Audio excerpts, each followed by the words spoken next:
Good morning, and thank you all for being here. I appreciate everybody's patience. We had a little bit of a longer Planning and Policy Committee meeting. So for folks that arrived early at 11:30, expecting the Finance and Administration Committee meeting to be started, apologize for the delay and the waiting, but without further ado, we can get started. My name is Roger Belknap, and typically I'm a vice chair of this committee, but our chairperson is absent today, so I'll be taking the gavel. And with that, our first order on the agenda is a public comment. With lots of folks in the room, the rules are you approach the podium and you give your name and the jurisdiction that you represent or where you live. And we'll have 3 minutes and you can address your comments to the chair.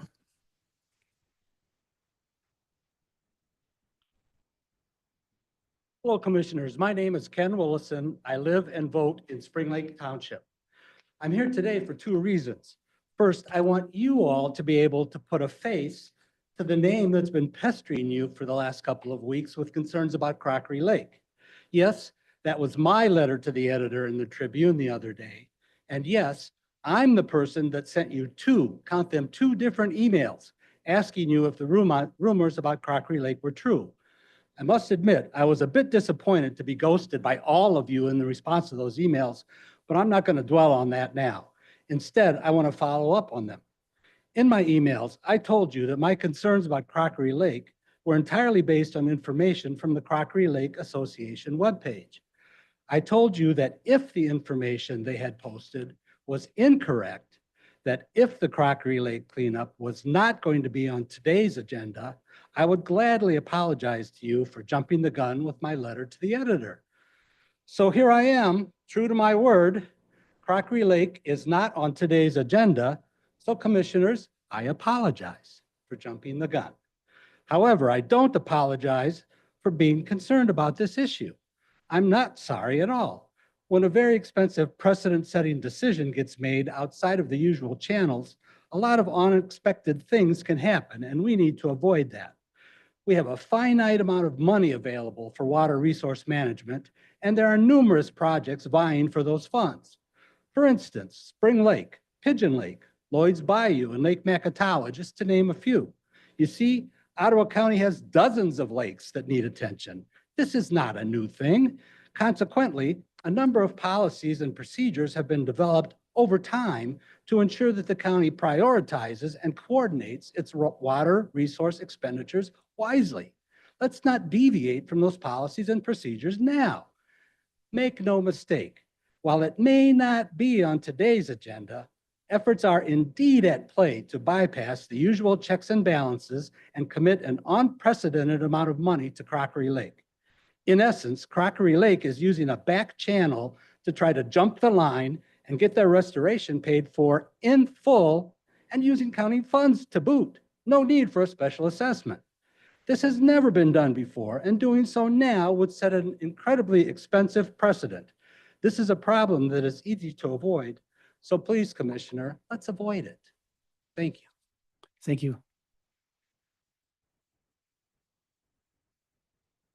Good afternoon. I had good morning on my thing. Good afternoon, board chair and commissioners and county staff. My name is Renee Gavin. I'm a resident of Coopersville. I am here in support of the Brownfield TIF apartment complex project at 49 South 64th Street. A little about me, I am also the mayor pro tem. I'm in my 2nd term on the city council. I represent and serve the residents of Coopersville. My background is in public safety, law enforcement, EMS, private and public security. I serve another county as the emergency manager. I've done my homework on this project. Ottawa County, where freedom rings. This includes freedom to govern ourselves. This project is needed, and people who do not live in Coopersville or have a stake in Coopersville should be ashamed of themselves for spreading rumors and false information and recruiting outsiders to bully and intimidate City of Coopersville staff and council members. I am asking that you approve the project as the majority of Coopersville residents are in favor of it. The City Council approved this in a 5-2 vote. The DDA turned it down with a 4-3 vote. The next item on their agenda at that meeting was about the facade grant, where DDA businesses can apply for TIF funds for improvements to their storefronts and buildings. They approved this agenda by a 6 yes and 1 no. Why approve their own projects that are funded by TIF funds and not this that has an actual benefit to the community, not just a business? That's my stance. I approve the project and I hope you will approve it too. Thank you for your time. Thank you.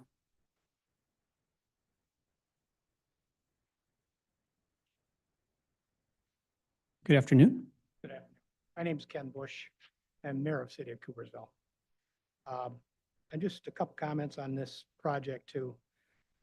We looked at this project and one of the things that bothered me, I don't like TIFs, but this is one way of getting housing that is desperately needed in our area.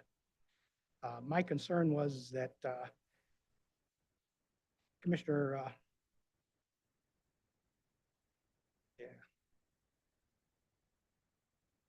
she lost it. Anyway, Allison had turned down this as to vote no on this project. And in the same letter from Ottawa County that we get from you guys, it's promoting brownfields. So I'm kind of confused as to why do we promote brownfields? And then our commissioners say, no, we don't want that. And I know there's a few residents that say they also do not want this project. And it's basically because of the brownfield TIF. And housing is a desperate need in our area. According to Ottawa County, housing, they're in desperate need of places to live that are affordable. And this was one method of getting that in place. Like I said, I don't like TIFs, but this was one method of getting that funded. Thank you. Thank you.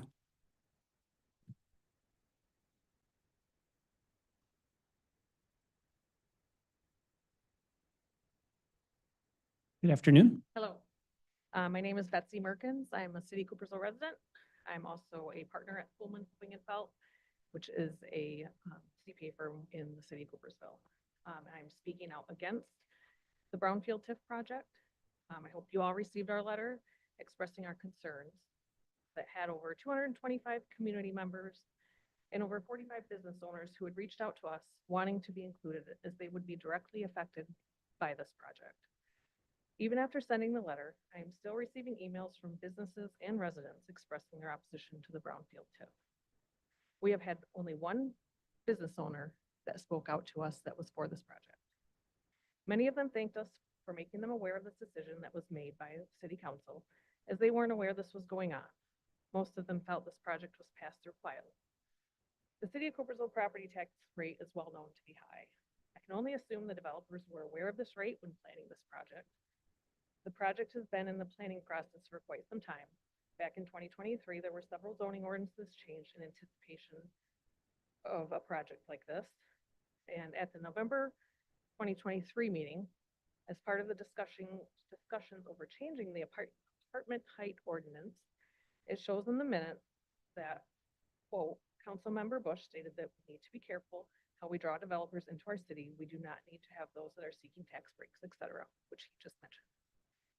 It wasn't until the June 2024 council meeting that the developer mentioned that they were looking into various tax-related incentives. Prior to that, they made it clear that they wouldn't be asking for any tax incentives. I personally had conversations with the city manager earlier this year regarding this project. He told me the complex would be full market rate apartments and they were not asking for any tax incentives, as they weren't at that time. So when the Brownfield TIF came up, we were very surprised. We're strongly against giving a for-profit company approximately $6.5 million incentive using taxpayer dollars to support this project. If they can't afford to pay for the project, they should not be doing it. What will happen in 15 years when their reimbursements are done? Alternatively, the City of Coopersville, Ottawa County, and the state of Michigan lose out on $6.5 million of property tax revenue over 15 years. That's a lot of money to give up, especially when we would be adding approximately 400 to 500 new residents in the city that will be using the roads, schools, and all other city amenities. Even with the citizens, business owners, and DDA members who have been outspoken against this, expressing their concerns, the city council kept pushing forward with the project. It seems as if it doesn't matter what the local citizens really want. Thank you for hearing us, and thank you for your time. Thank you.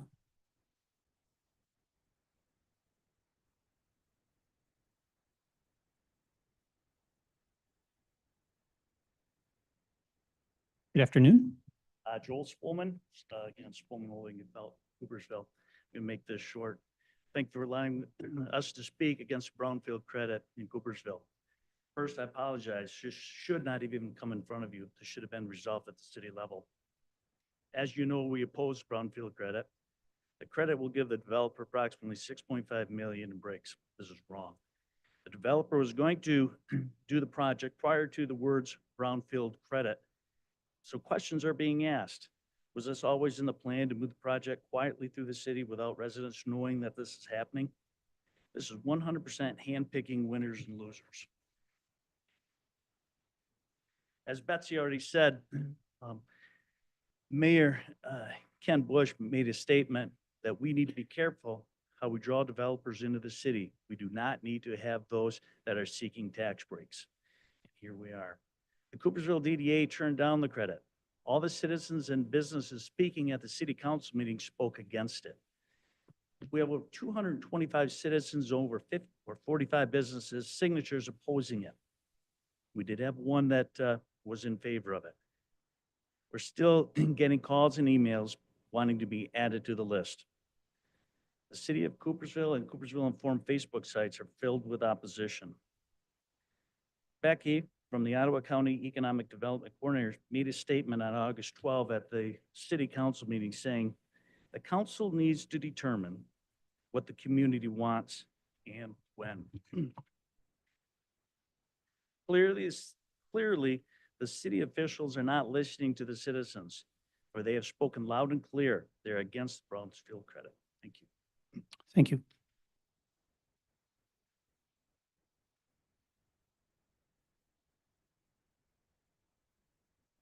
Good afternoon. My name is Timothy DeGus. I am a city resident of Coopersville and on the city council second term.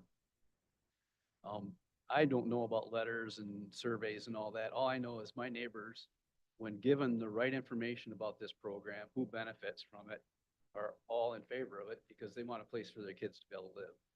We want to keep a community and keep the kids in the community with their grandparents and parents. And the majority of people, when I campaigned last fall for my second term, it was a priority with them to try and get some affordable housing in Coopersville. And that's why I supported this program. Like the mayor, I don't like tax breaks, but I live in the real world. And if a developer's going to work, he's got to have the tax break, in my opinion, to make it cash flow properly. So that's why I support this program. I hope you all do too, please. Thank you.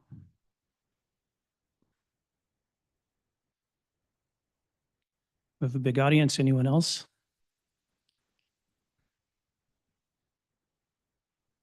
Good afternoon. Good afternoon, board. My name is Travis Stadema. I live in Coopersville, and I'm on the Coopersville Downtown District Authority. I voted this proposal down mainly because it was the people that did not want this proposal. It doesn't really matter if I really want it or agree with it or not, but it was the people, and I'm here to represent the people. They told me no, so I voted no. I think it's as easy as that. There's probably a better way to do this, and maybe the people need to be more informed. But yeah, as of now, I believe the people and myself are not in favor of this. Thank you. Thank you.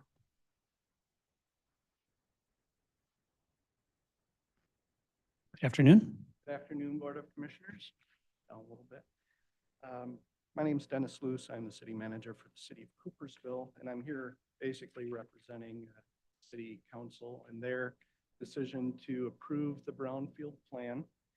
There's a couple things I'd like to clear up real quick. The 2023 ordinance amendment was changed because there was an amendment request from another developer called Magnus Capital for the home flats project that was approved in February by the Planning Commission.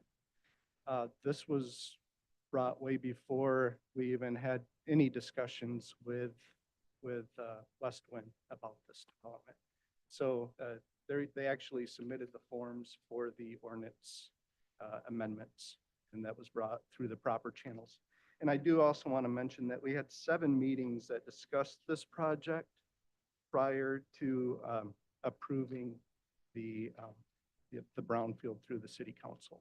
So our agendas are posted on the city website, and our minutes are all posted, and there's several articles after everything that city council does within the local paper. So thanks. Thank you.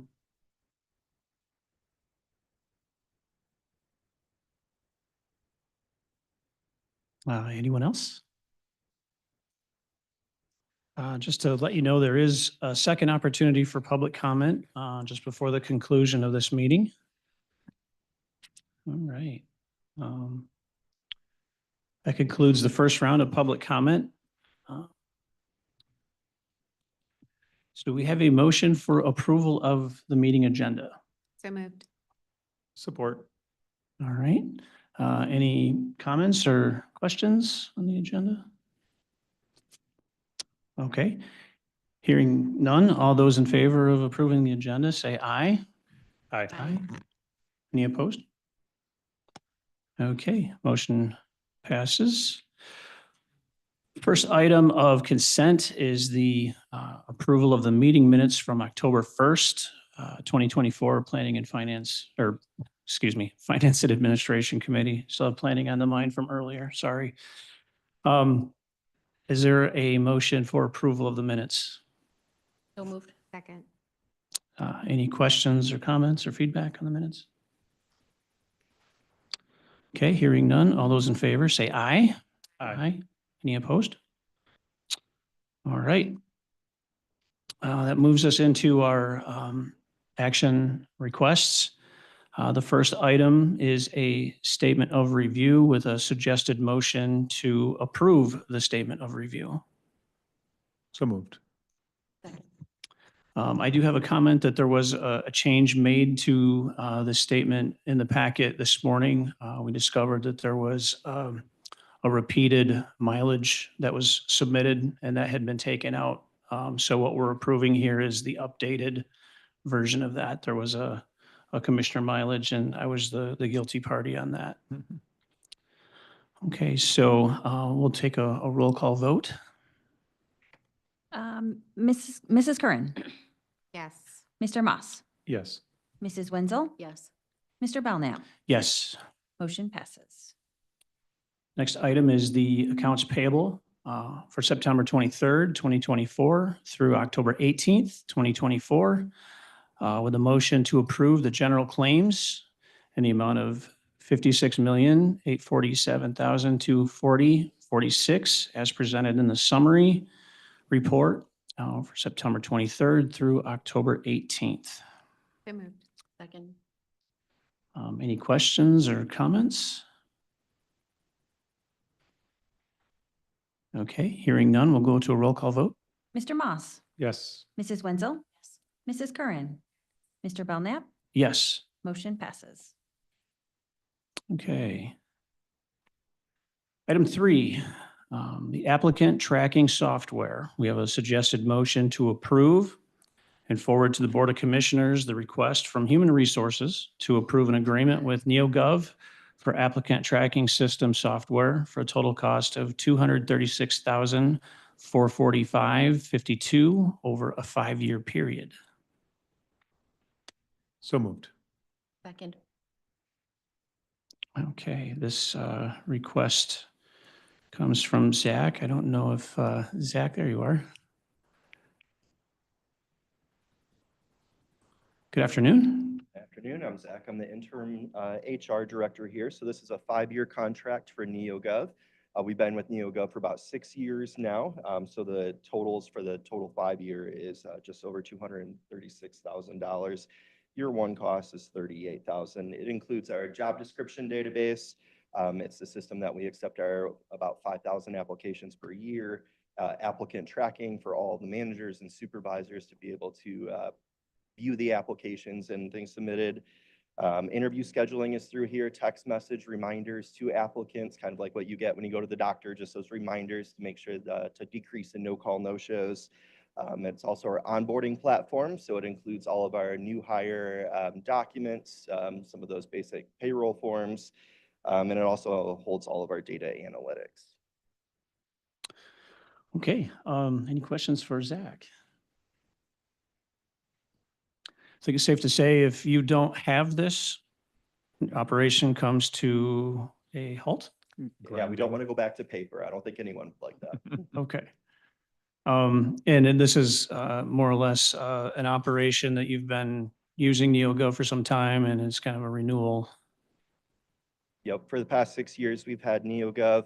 It's big in the public sector market, which is nice because you can go to governmentjobs.com. All of our, if you're interested in public sector, that's a big website, and all of our jobs are cross-posted on there, along with cross-posted to Indeed and a couple of other websites as well.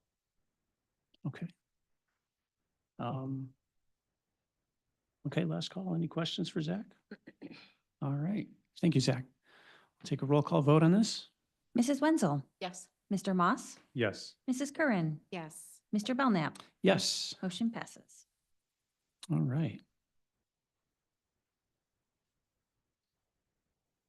Item 4 is a motion for Children's Special Health Services Grant.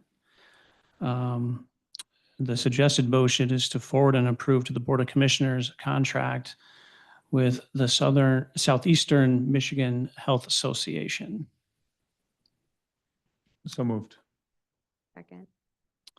Okay, this request came from the Public Health Department. I'm not sure if anyone is going to be here to address. Yep, okay, we got someone. Great. Good afternoon. Good afternoon. My name is Leslie Verdine. I'm the supervisor for Children's Special Healthcare Services. So if you have any questions, I'm happy to answer to the best of my knowledge. All right. Is this project a renewal? It has been a yearly grant for a number of years. It's not guaranteed to always come across our table. It's through the Family Center in Lansing that we work closely with, and I think they contract through SEMHA for the grant funding. And it is open not only for Children's Special Healthcare Services Program recipients, but it is for all special needs families in the county. So it really opens a wide array of who we can work with through this grant. It's great. Okay. Any questions? Okay. See, the grant was included in the budget and it's a total cost of $5,000. Okay. We'll go to the clerk for a roll call vote. Mrs. Curran, Yes. Mrs. Wenzel, Yes. Mr. Moss, Yes. Mr. Belknap. Yes. Motion passes. Thank Great. you. Thank you.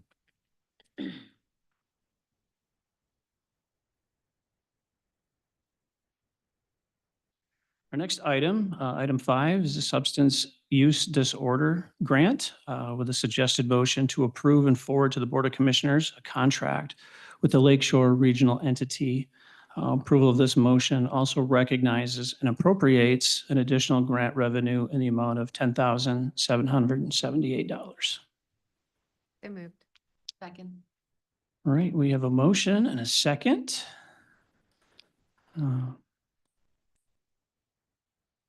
This also request came from our Public Health Department. I didn't know if there was anyone willing to speak on this project.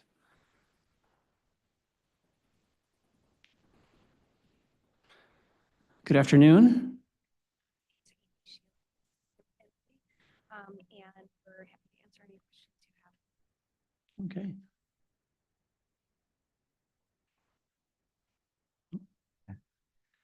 Just, I guess, again, from my end, this is sort of a routine type of grant because it's been included in the budget. Does say a total cost of $195,600. So is there anything else we need to know as we continue? Aside from what we've done almost every year, this, like I said, it's a pretty routine thing. This is how we fund the SUD portion, substitutes to the order portion of what we do at public health. So Okay. it's been a kind of a long-standing thing, how the money filters down to the local level. Okay. Great. Thanks for being here. We'll go to roll call vote. Mr. Moss, Yes. Mrs. Curran, Yes. Mrs. Wenzel, Yes. Mr. Belknap. Yes. Motion passes. Okay. Moving on to second page, item number 6, contract with Vitality for Health Management Plan.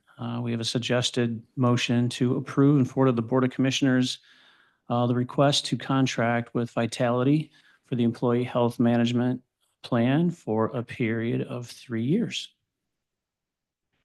So moved. Support. Okay. Again, this is a human resources related request. So again, Zach, if you'd like to walk us through this request. Yes, absolutely. I don't think I've had the chance to talk to the board about, or committee, regarding the health management plan. So I'll just provide a brief history here. So in 2012, the county was experiencing rising health insurance costs, and we decided to be very proactive regarding that and took a two-pronged approach towards that. The first was introducing the high deductible health plans, accompanying with an HSA to employ or to start employee consumerism. So employees were starting to look at the cost of the providers they were going to, and then shopping around for the lower cost providers, which has had a really great impact on our health insurance rates. The second approach was more holistic, and that was looking at the health of the people on our health management plan and supporting them, supporting the employees and the spouses as part of that plan. So in 2012, we started a health management plan. The intent was to build a healthier population and address issues sooner before they became more expensive. So for example, find out your cholesterol prior to the heart attack, which is a lower cost claim. In 2018, independent research firm did a white paper on our health management plan, which was exciting. It showed a 12% improvement in the health of our employees and their spouses over the previous 4 years, and our health management plan has led to a savings of about $3 million per year due to the health outcomes that have come from it, which just showed us a lot of success. Just like a 2023 year review, we had 92% participation rate, which is really great. 1,000 members on the health insurance plan went and saw their doctor for a preventative exam.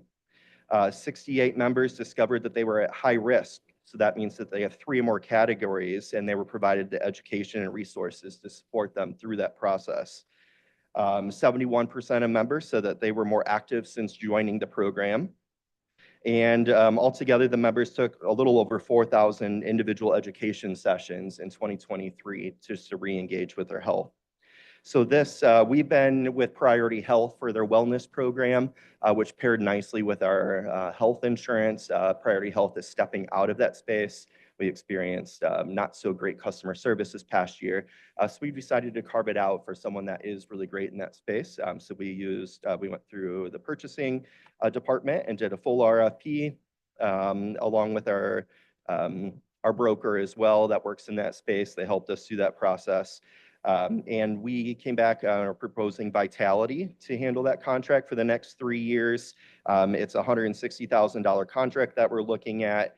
And it's cheaper than what we're currently paying, which is really great. So in 2021, we paid about $170,000, 2022, $160,000. And then we were able to bring back that cost to $75,000 for these past 2 years. And this will be even shorter of that. So we wanted a program that's not only very cost efficient, but is making a positive impact on employees. Great.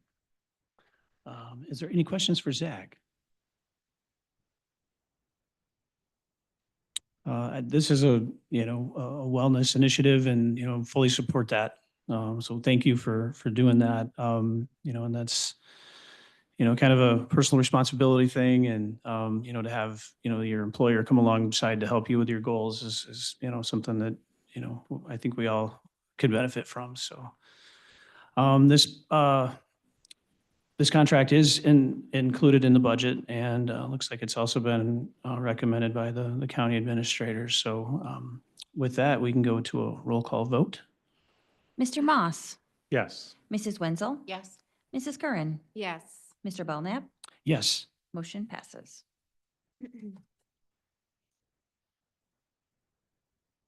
Okay, item 7 is a memorandum of agreement between Ottawa County and the MSU Extension with a suggested motion to approve the MOA between Ottawa County and the MSU Extension for fiscal year 2025.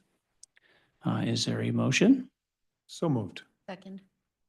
Okay.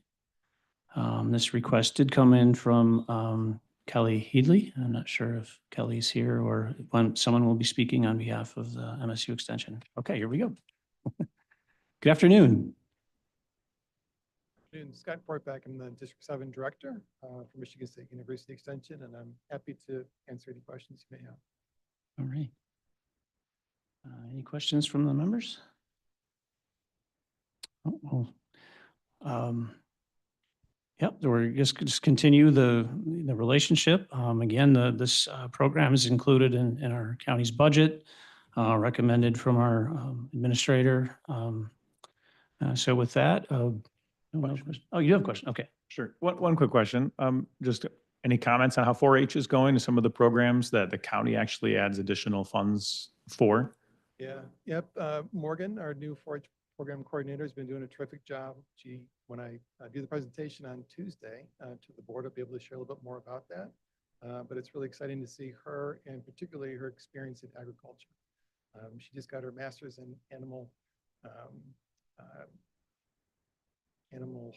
something or other that was really great. So it's going well. Great. Thanks for being with us, Scott. We'll go to the clerk for a roll call vote. Oh, what? Yep. One more thing. I just have an amendment to offer. Okay. I'd love to proceed and approve this. I'd like to but offer an amendment to strike paragraph 6 and just remove the DEI paragraph. Okay, so we have a motion to amend, a request to amend the motion, and we'll remove from the proposed agreement. All right. Scrolling down here. Okay, item 6 under the general terms. Just the paragraph that reads, further as an organization committed to the principles of diversity, equity, and inclusion, et cetera, et cetera. Okay, is there a second to that amendment? Second. Okay. Any comments? Maybe just briefly, sure. And MSU can, support whatever they want, and that's fine. I believe there's been some reporting lately, which is pretty interesting on MSU and their support for DEI, and the pushback on it, spending millions and millions of dollars on DEI initiatives and adding employees and things like that. Anyway, at the county, we've talked a lot about how this DEI movement has received a significant amount of pushback. And since this paragraph does not affect the agreement in any way, I'd just like to see it removed. Okay. So we had a motion and a second, so we're gonna, I guess, all in favor of the amendment, say aye. Aye. Aye, opposed? Okay, so that amendment passes. And now we'll go to the, to approve the overall contract with the updated language. We'll go to the clerk for a roll call. Mr. Moss, Yes. Mrs. Curran, Yes. Mrs. Wenzel, Yes. Mr. Belknap, Yes. motion passes. Okay, so this item will be brought to us Tuesday. It's a full Board of Commissioners meeting. Thank you. Okay, item number 8. This is the assessing services for the Polkton Charter Township. We have a little bit of a lengthy motion here, but I'll read it. To approve and forward to the Board of Commissioners for sign the contract to provide assessing services for Polkton Charter Township, and approve the request from Equalization to add 0.49 FTE appraiser 2 position and increase 1 existing abstract indexing clerk from 0.5 FTE to 0.525 FTE to be funded by the assessing agreement with Polkton Charter Township. and recognize and appropriate contract revenue of $33,500 for fiscal year 2025. So moved. Second. Motion and support, and we have Equalization Director Brian with us this afternoon. I was informed that there's an award for the longest motion. All right. Good afternoon, everyone. Probably around August, I believe, the Polkton Township assessor retired. I think there were some medical issues going on there. He was a fantastic assessor, but he retired. And so the township management reached out to my office, just said, hey, like, what are our options here? We, as we do with all municipalities in that situation, we advise them of the best way that they can go about replacing their assessor, and we encourage them down that road. They did pursue those options, but they also requested that my office present them with a proposal for services, and so we acknowledge that request. They did receive a couple of applicants for that position, but ultimately were not, I don't know if they weren't happy with it or they liked our proposal better. So they did explore the market. They ended up choosing our office for providing assessing services. The contract is for just over 3 years, and the 2 FTE positions that are requested in the motion are, of course, directly related to fulfilling that contract. Just like we do with all of our other contracts for assessing services, they're designed to be essentially an at cost. So do the best that we can to say how much is it going to cost to provide these services, and that's how much we contract for. We don't view this as a revenue for our office or for the county. We try and do it as a break. Yeah, Polkton Township, they're a very well-managed township, and I look forward to working with them if you approve the contract. So any questions? Commissioner Moss? Just, I'll say it because I can say it, Brian. I think they went with Ottawa County for a reason. You guys do an excellent job. Yep. And that's really great. Yep, thank you. Yeah, So thank you. we have been very fortunate with our hiring and especially our assessing division managers. They are just top notch. They do a fantastic job of training future assessors as well. So really our assessing division is doing very well. One more. Do you foresee that this trend will continue over the next decade as more and more of the local units have retirements and things like that? You know, I've said no a number of times now, and yet we've ended up picking up a few additional contracts. I don't foresee any in the future short term. What long term brings, I just don't. Well, thank you. Brian, just, I know that the relationship between the counties and the local units, you know, in previous governor administrations, there was always sort of that carrot that, you know, we want to, you know, continue, you know, partnership and collaboration of services, you know, so we don't have, you know, too much redundancy. Just in your experience as you've kind of moved on providing more of the service, have you had any feedback from any of the, I guess, private entities that perform these services? Is there any kind of, you know, hey, we wish you weren't doing this, or is it? Well, that's a good question. Back under the Snyder administration, there was a financial incentive for, I forget exactly what they called it, but it was a collaboration of services between municipalities. And that was actually how we got started in this back in 2011 with the city of Grand Haven. There was a financial incentive to make that happen. That ended up going away. I don't remember exactly when, but a few years later, and the city still looked to us and said, yes, this is still financially to our benefit, even without those incentives to continue this service. Does the private sector bristle at seeing us picking up these contracts? I don't believe so. There is not a lot of people that are super excited about getting into the field of assessing. So there just isn't a lot of competition, you might say, from the private sector There are other private firms that are providing assessing services and some of them doing it very well. But they either had the opportunity to bid on this, right? Just like I was saying, this was exposed to the assessing market.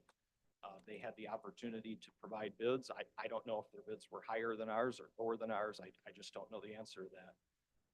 But ultimately they chose to go with this. So to address that concern, we don't go out and market our services to the municipalities, right? I don't go to their township board meetings or their city council meetings and say, hey, let us do your assessing services. That is not how we do it. I would say the quality of our service is how we advertise. And if they decide to go with us, great. If they want to go with somebody else, they're of course free to do so. I appreciate you sharing that because I think that is important as we consider this. Okay. Any other questions? Okay. Remind me, how many of the municipalities do we currently provide this service for? I believe this would be number 7. Okay. So we do six currently, 3 cities, Hudsonville, Coopersville, and City of Grand Haven. And we do 3 townships, which is Blendon, Crockery, and George. Great, thank you. Anyone else? No? Okay. right. Thanks, Brian. Yeah, thank you. We'll go to a roll call vote. Mrs. Curran, Yes. Mrs. Wenzel, Yes. Mr. Moss, Yes.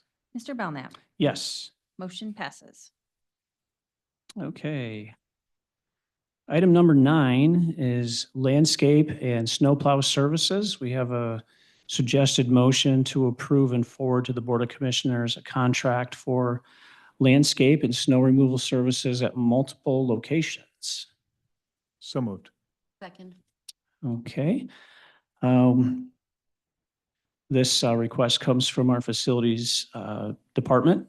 And with us, we have Cameron Bricker to take us through what the request is. Good afternoon. Afternoon. So this is a 3-year contract with a couple of 1-year optional extensions for snow removal and landscaping needs for the county. Happy to answer any questions that you have for it. It's pretty straightforward. Any questions for Cameron? All right, thank you. Yeah, Appreciate thanks. it. This item was included in the budget and has been also recommended by our acting county administrator. So with that, we'll go to a roll call vote. Mrs. Curran, Yes. Mr. Moss, Yes. Mrs. Wenzel, Yes. Mr. Belknap. Yes. Motion passes. The next item, item 10, contract for Informacast license renewal. The motion is to approve and forward to the Board of Commissioners a 4-year contract with SHI to purchase licensing from Informacast. So moved. Second. All right, we have a motion and support. This item came from IT, submitted by Jonathan Walters. Good afternoon. John Walters, Telecom Administrator. Be happy to answer any questions. Any questions? Looks pretty straightforward from the request. This item's been included in the budget. Total cost of $77,530. Maybe just give a brief summary of what the Informacast product is. So Yeah, kinda- it's basically emergency notification. And then there's a second piece on there called iPause, which then, say if there's a localized disaster or something like that, they can actually do a push notification to cell phones. To say like a shelter in place or an evacuation advisory, something like that. Okay. It's contract extension, so this isn't a new thing, so, Yeah, we've had it for either 5 or 6 years already. all right. Thanks for being with us, Jonathan. Go to a roll call vote. Mr. Moss, Yes. Mrs. Wenzel, Yes. Mrs. Curran, Yes. Mr. Belknap. Yes. Motion passes. Okay, item 11. Topic is the Brownfield Plan for the Coopersville MFD LLC with a suggested motion to recommend and forward to the Board of Commissioners a resolution approving the Brownfield Plan Amendment for the Coopersville MFD LLC located in the city of Coopersville. So moved. Second. Okay, so we have a motion and a second, and I believe we'll have Becky Hettinga take us through a presentation. Thank you for being with us. Good I afternoon. apologize for having to do some slides, but I just thought it might be nicer to tie out all the salient details of the project. So as you know, this is our fourth housing TIF plan presented to the board. We've unanimously approved 3 so far that have brought on 223, or will when they're complete, 223 new housing units. Of those, 43 of them will be income qualified for workforce AMI levels. So this is going to be a good thing for the county, and this is the fourth project we're going to review. I'm just going to skip through. I think there's 8 slides there for you. And as you know, it's my role as the administrator of this board just to shepherd everything through the process. I'm going to give you all the information, and then we'll answer questions that you might have. I and my board chair are here from an authority standpoint. Roger serves on the board. And then we also have folks from the development team and folks from the local unit, as we have had for every other project, here to field any questions or thoughts you might have on the project. So we will start with the, do I have a clicker, Jordan? Are you?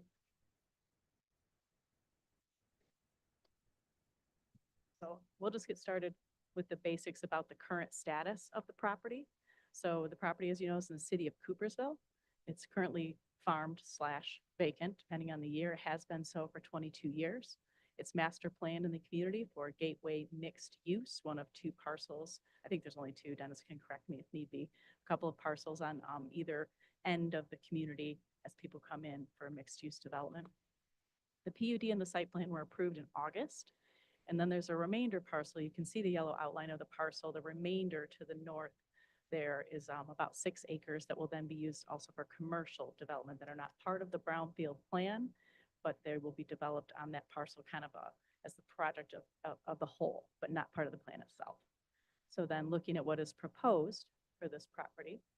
So Meridian 43 is proposed name of the project when it's complete, and it's proposing 216 total units comprised of studio, 1-bedroom, 2-bedroom, and 3-bedroom units, 7 parking garages, community building and a pool, a garden area, a very walkable neighborhood community within, green space and a dog park, and some maintenance buildings and other structures. So that rendering there is kind of the what the site plan is being proposed. And then let me just talk about general how brownfield plans work, so we're all on the same page. This plan here is a brownfield. It has a clean phase 1, so there's no contamination. It qualifies because of the new legislation in 2023 that allows for eligible housing development activities. So that's how it qualifies for brownfield. There is no contamination that needs to be addressed. It is compliant with Act 381, and what makes it eligible through those housing development activities is because there are income qualified units. So 45 units are proposed to be income qualified. That's what makes it eligible for brownfield TIF. So TIF, just as a recap, Act 381 authorizes tax increment financing, which is the ability to capture tax increment revenue increases that result from the capital investment in development or redevelopment, depending on the case, of the property. And then the revenue, as you know, that's attributable to the base taxable value is not captured. That just continues on through to the local taxing jurisdictions per usual. It's only the increment post-development that comes into the capture plan. So the plan was approved by the local unit, in this case, the city of Coopersville, on October, I think it was 14, earlier this month. And like our other plans that were approved unanimously by the board, they do have, it is parcel that's in the DDA. This again is a parcel that is in the DDA, the Downtown Development Authority. Downtown Development Authorities are funded, as was mentioned earlier, by tax increment financing. Therefore, the statute requires that we go to the Downtown Development Authority and ask for their concurrence to pass the increase of the tax revenue through to the brownfield plan if they choose. So that's the decision that they're making at the DDA level. Do we want to continue capturing that, or do we want to allow the brownfield plan to capture that? In this case, the DDA decided not to pass the capture through. They're going to retain any potential capture they could gain from that.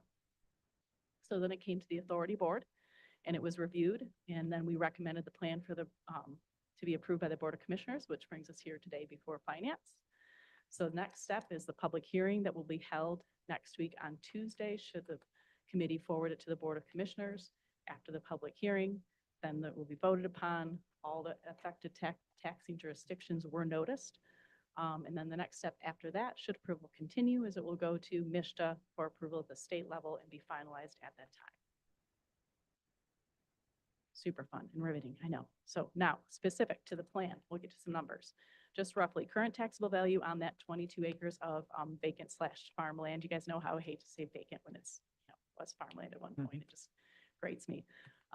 So it generates a roughly $11,000 currently in annual local and state taxes. Those will continue through to the local units, as I stated, as they currently do. Post-development taxable value is estimated to be roughly 12 million, generating give or take $860,000 in annual state and local taxes. That's where the capture will occur. So those taxes will be paid by the developer. They'll pass through the authority, and I will reimburse that back out as per the development and reimbursement agreement and the Brownfield plan. Total capital investment in this project is estimated to be $51 million. And as I mentioned earlier, I think I had a flip-flop, 43 units there holding income qualified, not 45, I think, as I tripped up on earlier, at 20% AMI. In the AMI we're aiming for is 95%. Now, the fun part about this being the fourth project we've done is we're starting to get a little bit of data. Like we talk about at the authority level all the time, Roger, every project is different. You can't compare apples to apples to apples because it just doesn't exist, but we can start to learn some things. So in looking at this project, my office mate, Joe, he created this fun spreadsheet we've talked about at the authority board level where I can put different metrics for each project in, compare. So JP, thank you for that. I know you're watching. Good job. So it allows me to take the cap investment for this project and look at it compared to the other ones. So one of the comparisons we made, I put in there, said, well, let's look at capital investment per dollar of TIF that's being requested. So this project of the four gives the best ratio. So $6.80 of cap investment per dollar of TIF that's being requested. So that's good. These are metrics we can start to compare and see how everything lines up. In terms of number of units reserved, we had two projects at 12.5% of units reserved. We had a project at 25% of the units reserved. This one comes in at 20. I think that's probably pretty good alignment. All those other projects are also in the 80 to 95% AMI, pretty consistent across as far as that metric goes. And then I also looked at total TIF per income qualified unit. I thought, okay, well, how many units are we getting for the TIF that they're asking for? This project of the four comes in at the second lowest TIF per unit, and again, it's not apples to apples to apples, but it just gives us some data to start to work with as we look at these projects. And then the eligible housing development activities that are being requested are include, and there are some other things in there, but generally infrastructure, site prep, rent loss, and there's some other things listed out in the table in the Brownfield plan that is going to be covered with the TIF. So the total requested tax capture is 6.5. I did some rounding there that got us to 6.4, I think. So 3.1 million of that is state, 3.3 is local. And then there's, that goes to the developer. And then in this next table, you'll see the total capture. So this is the table that shows how that will be distributed over the 15 years of the plan. And just as a reminder, income qualified units are held for 15 years, as you guys all know, just verifying some of these details. So the authority will get 5% administrative coming back to us. MSHDA and Eagle will get those some are pre-approved and other eligible activities will be reimbursed out to the developer. And then we also have to reserve 3 mils of state revolving loan fund to send back to the state. And then our own local revolving fund will get roughly $300,000 put into it at the end of the plan, should there be enough tax capture left. So that brings us to the grand total of tax capture of $7.5 million for the project. I popped this slide in just in case anybody had specific local unit questions on impact. It's very small. We can refer to it if anybody cares to know what exactly the impact is on local units. I did notice all the jurisdictions. Misty from ISD usually communicates with me and we talk about what the impact is for all the projects, but we can pop back to that if need be. Other things I wanted to hit on just because the developer will be paying taxes that are not capturable, which includes school debt and library debt. So it's going to have a significant positive impact on reducing those debts. As I mentioned, the Downtown Development Authority elected not to pass through. So it'll generate $642,000 for the Downtown Development Authority. However, at this time, the way theirs is structured, and again, Dennis can correct me if I mischaracterize this, they're capped at $400,000, so they can't realize some of this capture, but should they raise that cap, they could realize some of this capture that comes in there. If they don't raise that cap, this money just passes right through the jurisdictions as normal. So, and then the municipal services agreement is not tax capture, but is something that the local units around the state are realizing is a tool to make these projects workable. So the developer has an agreement with the local unit to say, okay, we understand we're bringing people and roads and different things that need maintenance and might need emergency calls and all these things into your community. Here's a way we can help offset some of that because we're diverting some of the operations money to the plan. So here's some money back to make sure that we're covering all those bases. So they did agree upon a municipal services agreement, and over the life of the plan, that'll be $450,000 into the community for whatever they might need to support this development. And then lastly, those 6 acres in the outlot, those are estimated to generate maybe $233,000, give or take, in tax revenue. That's not outside of the brownfield plan, so this is just extra tax revenue from that development that will be spurred from this project. So that's a lot of numbers, and that's a lot of blibber blabber. I think that is my last slide for you. And so at this time, I will stop talking after all of that data dump and respond to questions that can be directed to me, my board chair, the development team, the local unit, whoever has the answer for you. Okay, thank you, Becky. Just want to acknowledge the board chair for the Brownfield, Josh Bruger. Would you like to approach the podium as well, or no? Okay. I just thought it'd be good, recognize that you're here with the board and give the opportunity to our commissioners on the committee here to ask questions of Becky and Josh. Sure. Thank you very much, Roger. Yeah, Josh Bruger, currently the board chair. I'll be joining you in January. Look forward to that for those of you who will still be here. Nothing further to add. Becky did a stellar job. Really want to compliment her on her work and especially the metrics that we've been trying to track the actual financial impact. That's something that she's been working very hard to create that spreadsheet, that rubric, so that we can make sure that we're being good stewards of these tax resources. So, no, that's it for me. But I'll sit around if you have any questions, be happy to answer as well. Okay. Thank you. All right. Open it up to the committee for questions. Commissioner Moss? I'll just offer a quick thanks to get started. Thank you, Becky, and for providing all that information. And I can tell that a lot of work has gone into this from the city and from the Brownfield and others. And looking for, how to create the best possible plan or best possible, solutions with the tools that you have, including the pass back and other things. I can tell a lot of thought has gone into it. So thank you. Any questions from Commissioner Wenzel or? I don't have any questions per se. Okay, Commissioner Moss? I have more. I was just giving other people a chance. Another opportunity? Okay. Anything? There you go. Okay. So let's see. So there's definitely been a lot of questions, a lot of concerns around this particular item. As Becky said, every project is different. Every project is unique. And I have seen kind of an outpouring of comments from the community, and I'd like to recognize that and say thank you. I guess I have one question to get started. So there's currently a lot of voices in the room. Did the Brownfield committee hear anything related to this? My recollection was we didn't have any public comment related to this in our meeting. It was the day immediately following the action taken by the city council the night before, if It's memory actually- serves. Council was on a Monday. We met on a Thursday. Thursday, and there okay. were guests in attendance that included the development team and the city manager and the mayor of the city were, and they did make comment regarding the project, and that was the public in attendance. I apologize, I misspoke, because yes, it wasn't to acknowledge that there was not representatives of the project there, but Yeah, from the, I guess, public comment from the residents that were, that was just to clarify that. I guess I'm curious if there was comment at the time that didn't reach Brownfield. And how do I find that out?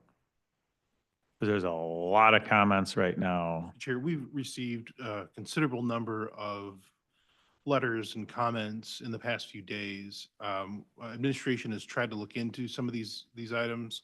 I've asked Paul Sachs to help me address some of these items.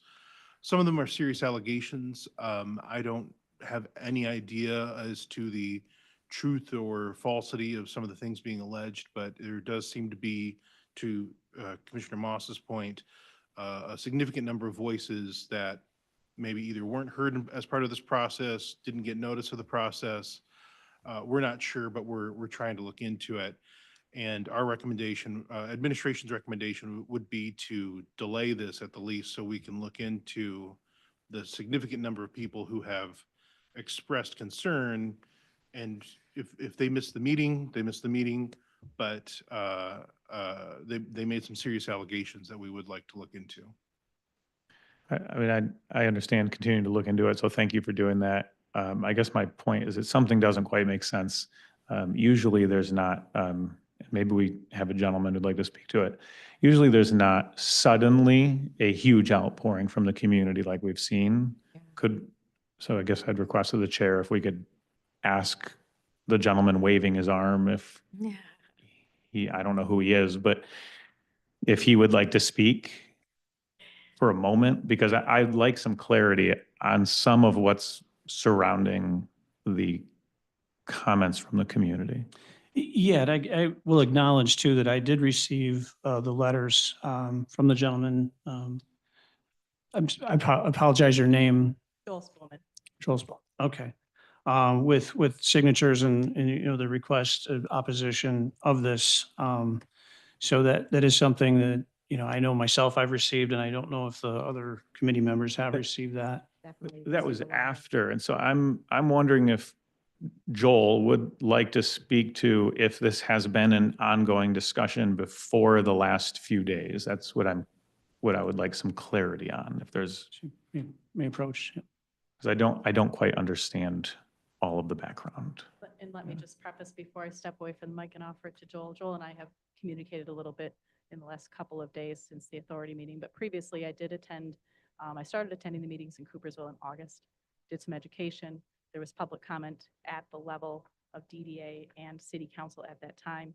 Returned when they had the agenda item, again, was just there to field questions. There was public comment at that time. And then when it comes to the authority board, our meetings, as you know, are publicly posted, but we are a shepherding entity. There's not a vote that occurs at the authority level. That may speak to why we did not have the public present at the authority level. Was that the Brownfield? At the Brownfield Okay, Authority, yeah. okay. So we review and recommend. Okay. So that might be, if that's what you're looking for, is where that disconnect might be in between. So at this point, I'll step away and let. Thanks.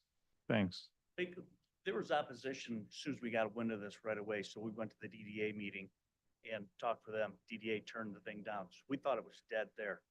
Then we got wind that it went to the city council and they were going to vote on it. So they voted on it. There was 6 people totally against this thing at the meeting. Nobody spoke outside of the developer in favor of it. So at that point, we knew we had to come to you guys, and we thought we were going to meet with all of you. We didn't even know about that meeting that you guys had with the Brownsfield. I did ask Dennis to keep us informed. I didn't hear anything, so totally went off the chart. When we found out about it, that's when we reached out to you guys saying, whoa, you know, and you guys made an indication that there was no opposition to this. Roger, I think I talked to you about that when you told me, well, there's no opposition. I go, what are you talking about? I go, the whole city's talking about this thing. They don't want it. They've been reaching out to us. The businesses, we got 45 businesses reaching out. They don't want it. the Brownsfield, right? We just want them to pay their taxes. And so that's why there was no opposition at the meeting, because we were totally unaware of it. Commissioner Curran? Is there a possibility for a middle of the road agreement where there is not as much of a tax abatement for this project, but it could potentially still move forward? Or is it the taxes, or is it that the community just doesn't want the apartments? That's the I first think those are question. two different things. I think the biggest thing is the taxes, Right. right?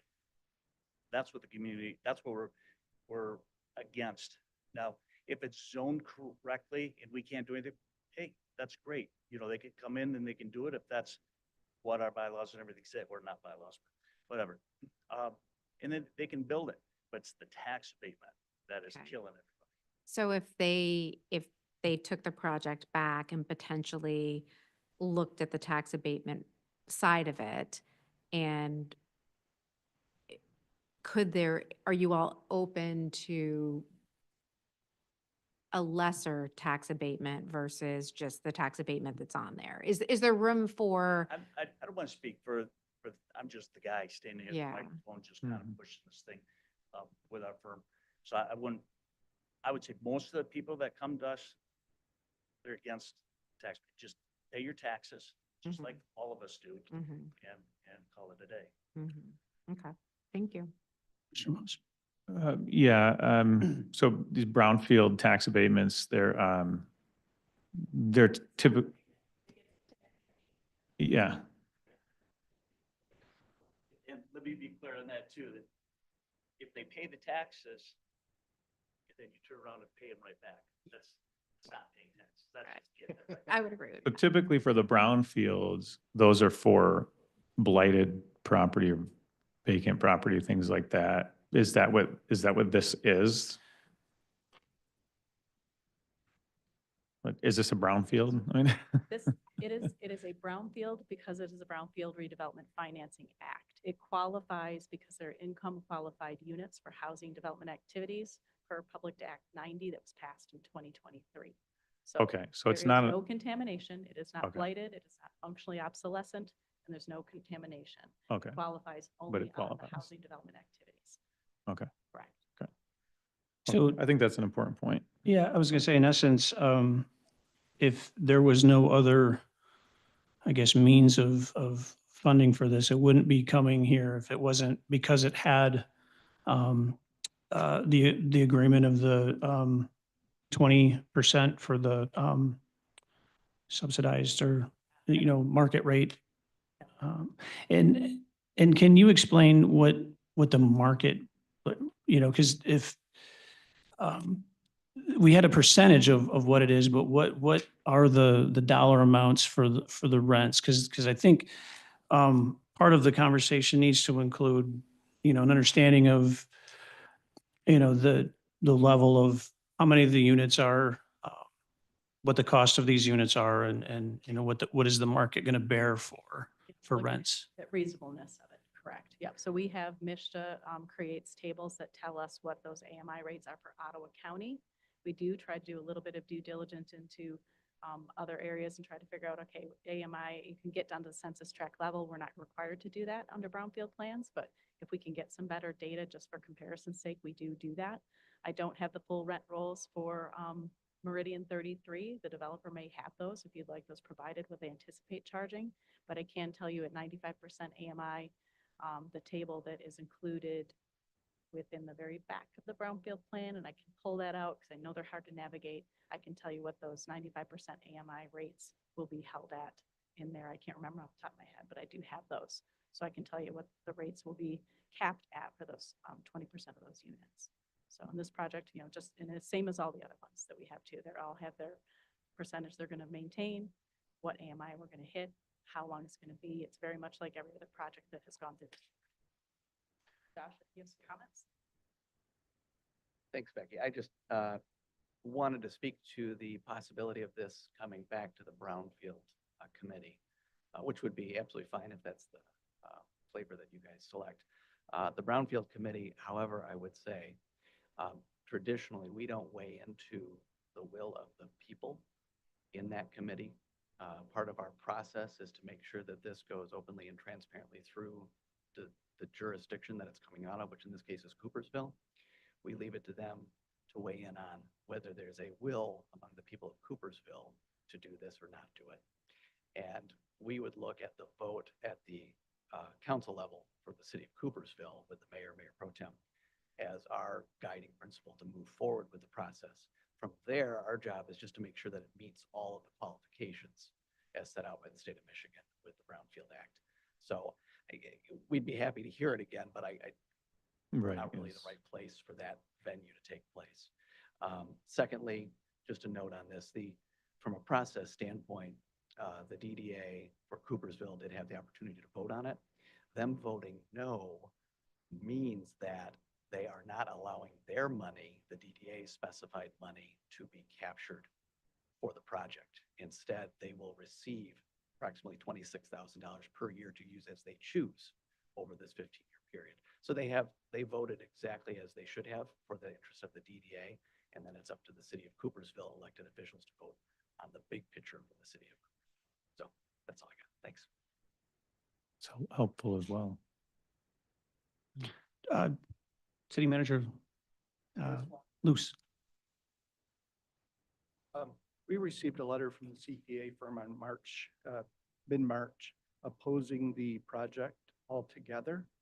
I did talk with Joel and address some of his comments then. So I think there's a fine line. And they were actually notified of that because of the public hearing at the Planning Commission.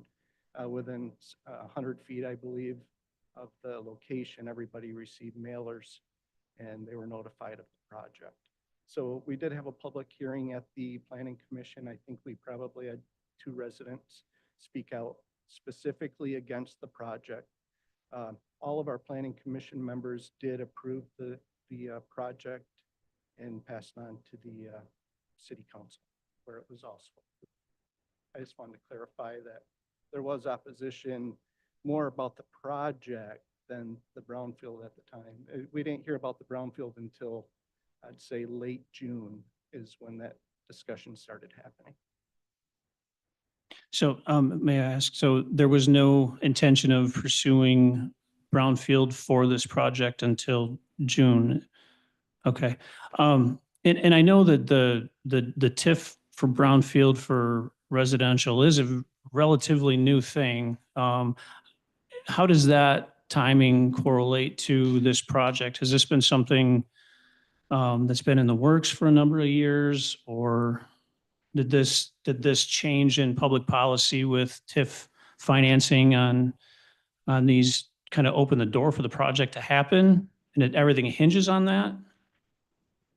No, we started discussion with the developer, and I want to say it was maybe late October, November of 2023. That process had gone through staff. We worked with our engineers on site plans and went to Planning Commission, and I know it was in March, and that's when we received the opposition. So brownfields are new for us. This is the first one. We do have another development that is interested in one. We have approved a pilot in the past. We actually have 3 pilots that were approved in the year 2000, 2001. So I did speak with Steve Cooper of Continental Dairy that spoke very positively of brownfields and TIFs, because he made a point that Continental Dairy, Fairlife wouldn't be where they work today without these kinds of incentives to help businesses and developments grow. The city of Coopersville's population hasn't grown in quite some time. Our current development that's been underway, it's been underway for the last 15 years. We're just completing phase 1 of 3 phases. So it's been slow population growth within the city. Or if anybody else has any questions.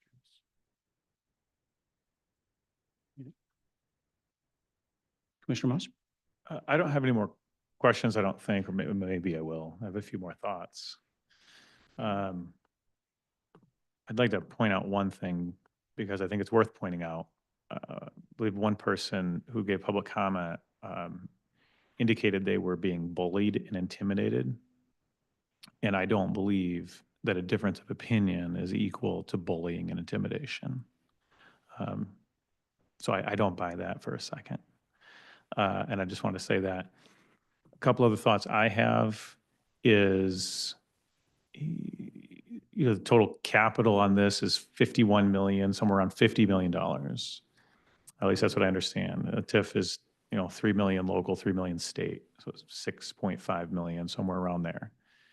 I don't know what rental revenue is per year in this or what it will be, but $3-4 million a year, something like that, probably. I'm not really all that opposed to the developer having to wait a couple more years to break even. It's their property, it's their risk, it's their reward, it's their future profits, it's their company. So I definitely hear that side of the argument. I also see, the state has been pushing very hard to incentivize corporate subsidies, to incentivize these taxpayer dollars being used to go to private companies to build. At the same time, while I see more and more spending from the state, I don't see an effort to deregulate, to make building easier. Michigan has one of the most difficult states in the nation to build. If the state of Michigan wanted to make things easier, they could. Instead, they're spending and spending and spending. There has been new legislation that came out of a Democrat-led House, Senate, and executive branch last year, and very intentionally expanding these corporate subsidies. I know there's been other issues, other questions. I don't know all the details around them. I don't know why the mayor resigned. I don't know some of those things, and I don't really care. What I do know is that in this particular situation, there has been a lot of comment from the community. The person who claimed they were bullied also said that over half, the majority of residents support this TIF. I don't see that, and I don't think there was a vote. So I'm going to also say I think that's a little stretch to make that claim. One person also mentioned, who benefits from this type of program. And there's a lot of developers that have been benefiting in Michigan and in Ottawa County and around. And I know there's other benefits as well that you can, measure and try to measure and balance. There's some larger questions. What is affordable housing? I keep hearing that term bantered around. I think what it actually is subsidized government housing, government subsidized housing, corporate subsidies. A couple weeks ago, I was at an event put on by the Mackinac Center, and they gave me this little book. And so I wanted to just read a section out of the book because it's actually very relevant to some of this conversation. They said, taxes are much higher than they need to be because Michigan politicians continue to finance one of the most expensive corporate welfare programs in the country. Lawmakers could afford to cut the state income tax significantly or eliminate it if they would just stop lavishing select businesses with taxpayer subsidies.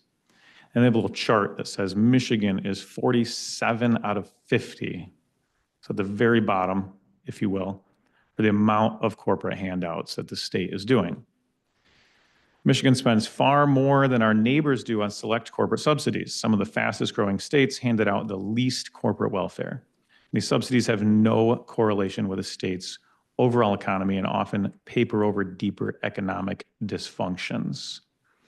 And then they go on. So I think in summary, I guess I would say I agree with Ken. I don't think it's wise to give developers taxpayer dollars and I'm against TIFs in general. The outpouring of community voices definitely matters to me. It is a conservative position to oppose giving taxpayer dollars to private companies. It's also a Republican position, so it's actually very easy for me to take. I'm absolutely willing to listen to the citizens on this one, and I believe now is the time to listen. And so I'll be voting no on this, and that's all I have. Commissioner Wenzel? I think the bottom line for me on a more granular level is the taxpayer dollars that are being rewarded to these companies. And I think that 200, almost over 250 locals feel like their voices have not been heard, as well as 45 businesses. So on that level, I think that there's more discussion that's needed at the local level with local citizens, so they can hear various opinions and their voices matter. So I think that's more of an opinion of mine than a question. Yeah, I would agree. I think that, first of all, there's not a ton of residents in Coopersville. I think there's like 4,500, 5,000 residents of Coopersville. So to have a large swath of individuals and businesses come to the board and say, hey, we don't want this. I mean, let's face it, our full-time jobs are not watching county governance or municipalities and watching the board meetings. So it's absolutely possible that somebody kind of caught wind of this and raised the alarm with the local community. So I think that the municipality needs to work with the local residents to find out what exactly the residents want. Because sometimes I think as individuals who are in charge of governance, sometimes we can have a disconnect from what the actual citizens want. So I think that it's important to truly find out. Maybe they don't want to grow. Maybe they like their little community of 5,000 and they're very happy with that. So, and that's really a conversation to be had at the local level for the local governance to understand what the people want and execute the will of the people. So. Thank you.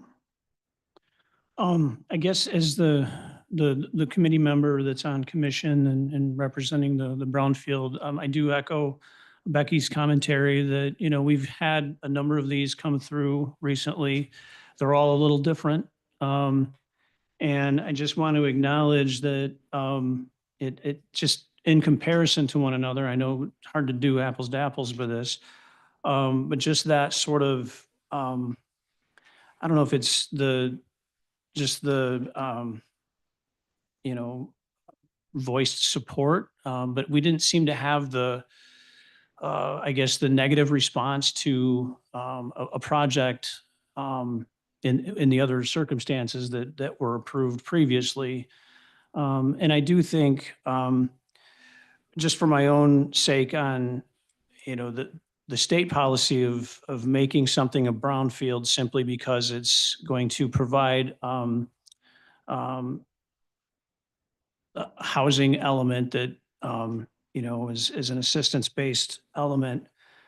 I think, you know, we may have a precedence with that. You know, if we have sort of these, because this was agricultural land prior to being submitted, and I know our brownfield authority has these rules that have granted this process, so that it's not a fault of the brownfield authority that, you know, that a developer comes and has these rules that they can play by.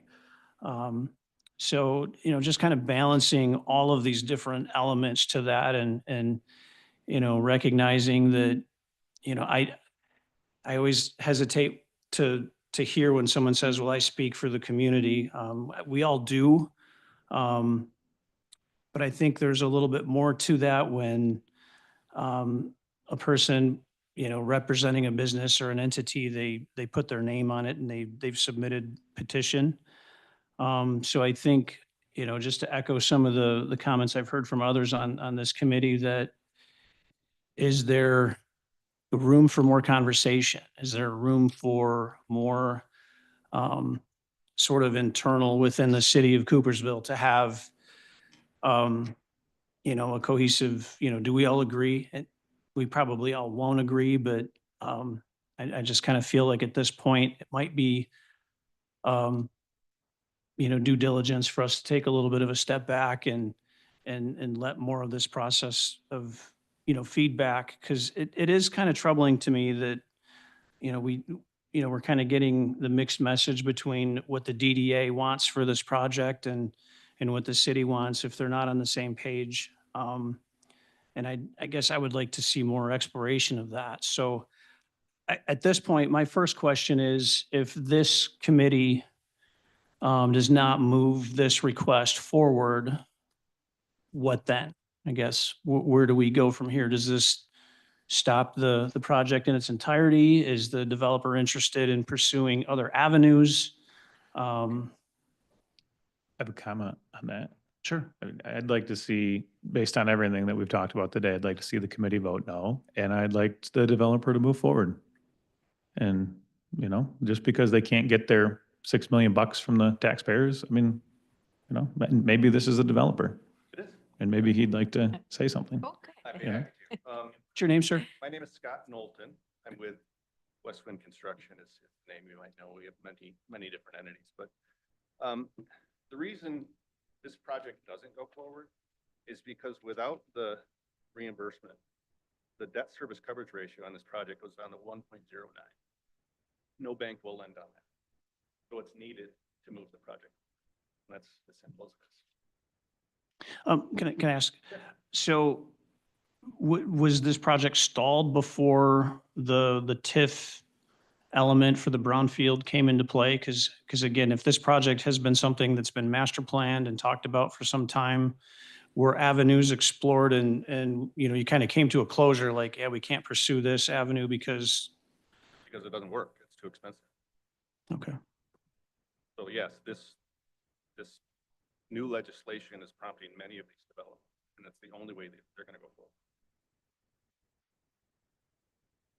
Sounds like there's other issues that need to be addressed, especially at the state level.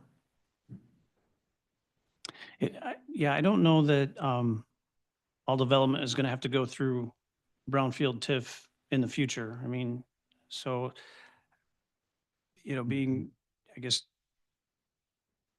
again, not fully understanding where the true will of the city is on this, as far as where the people are at. Any other, yeah, You please approach. And state your name. Lazook, Coopersville MFD LLC. Mr. Belknap, I was in front of you a couple of times at the Brownfield Committee. Other Chairman, I appreciate your time. As I keep hearing these comments, I continue to hear 285 people, and I think of a town of a population of 5,000 people. Generally, that's a pretty small percentage of people when all is said and done. I can tell you as a development team, as you're navigating this process, this land has recently, over the past 4 years, been identified as master planned as being a mixed-use type of residential commercial application.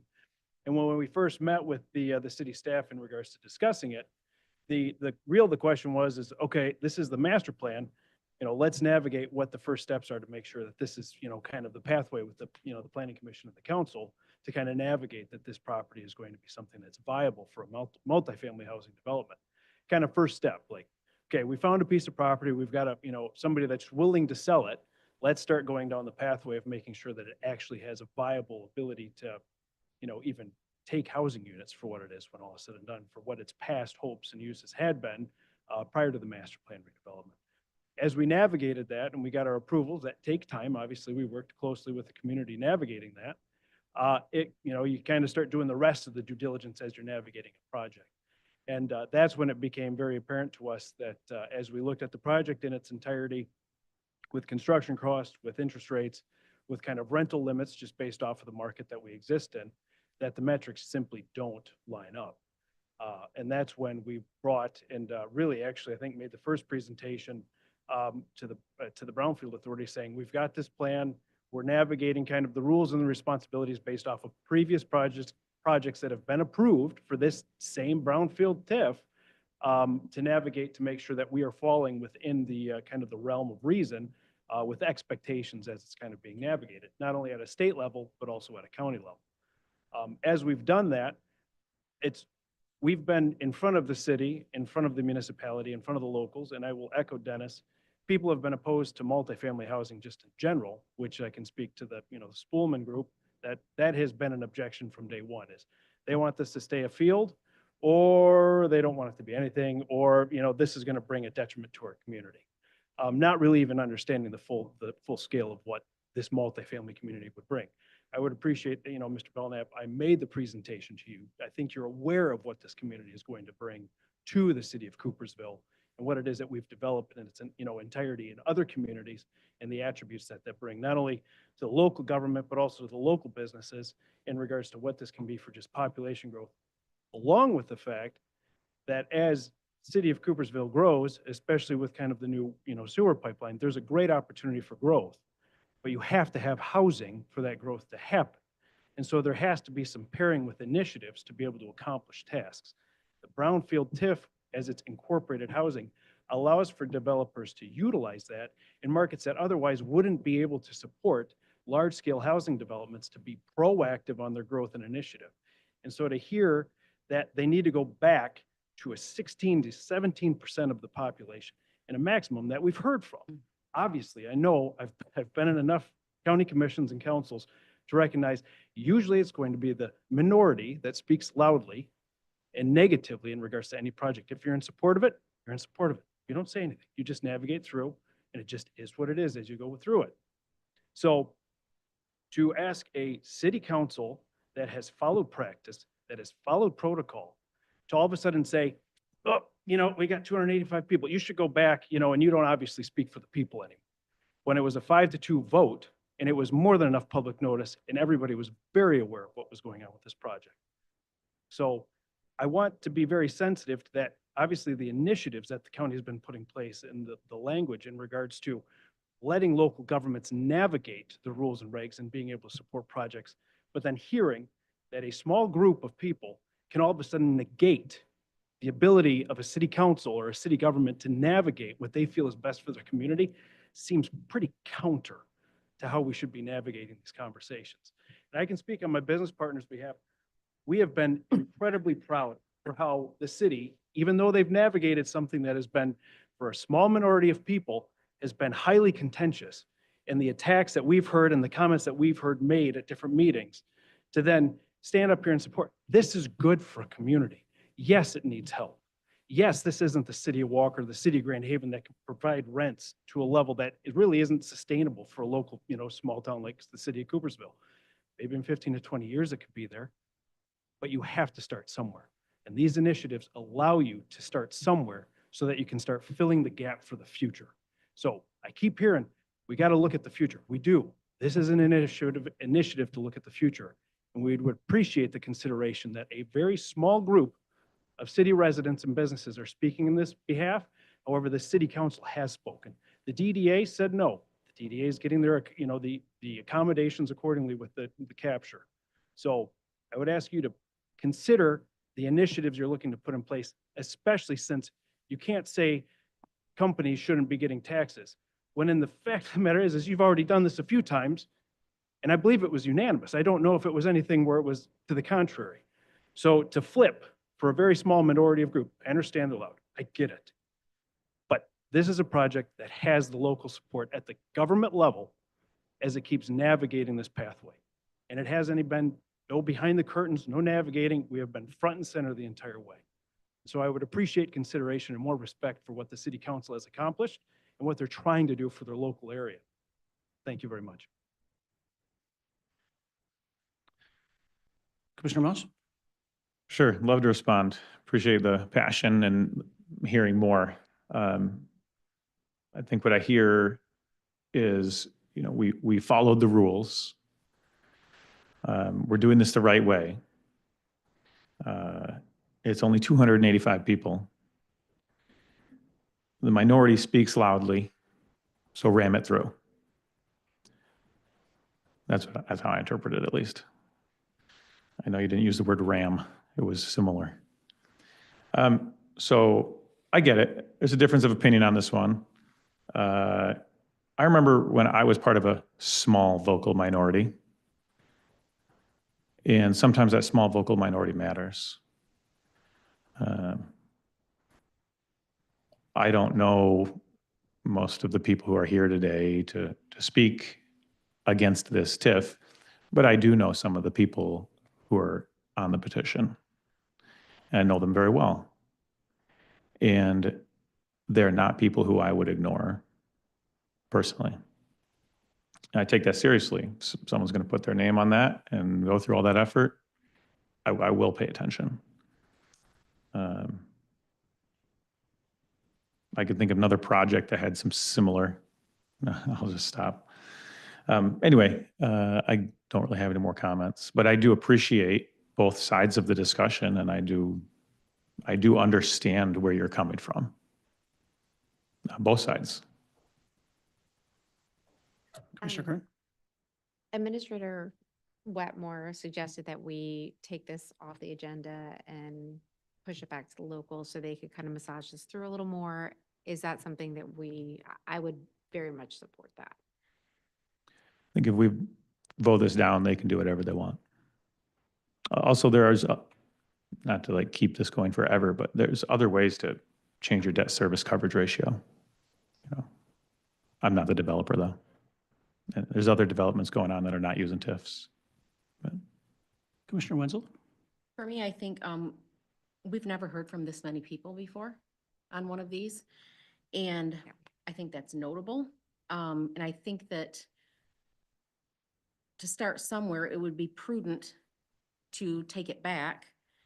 And there seems to be a lot of public knowledge about this now. So it may not be just that small 285 people now that everybody's more aware of it. And I think it would be prudent to let the residents, the local residents, have a voice, come forward, talk, let their voices be heard, and then go from there. If there's still 285 people, but I think that that is probably a small amount of people now that people are aware of what is happening. Yeah, I think we should vote it down and let them handle it however they want. I view this committee as our key responsibility is this engagement. Everybody gets an opportunity to speak. You know, we have public comment. We've had leaders of a coalition of, you know, opposition. We've heard from the developer. We've heard from staff. I just want to keep the door open just a little bit longer in case there's another viewpoint that we haven't heard at this time. So Becky, do you have anything to add, or Josh, or we, you know, you've done a good job as far as taking us through what the eligibility is and, you know, the nuts and bolts of it. So.